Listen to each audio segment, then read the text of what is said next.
अरे ये सखी। का सखी। अरे उ देखो तो सरवा के दीदी केंगा सेल्फी लेता री। हाँ सही कहतारू, उ तो पोज मार मार सेल्फी लेतारी।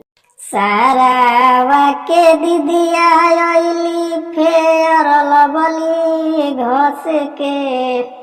अरे सारावा के दीदिया आइली फेर लवली घस के।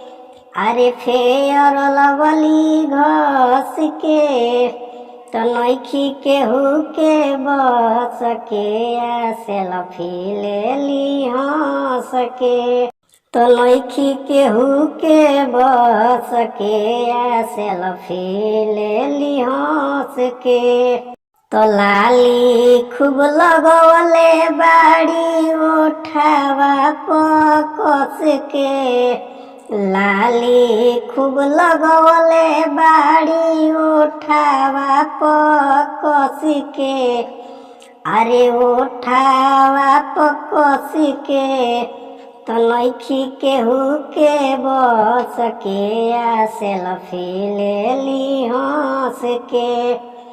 अरे नइखी केहू के बस के सेल्फी ले ली हंस के।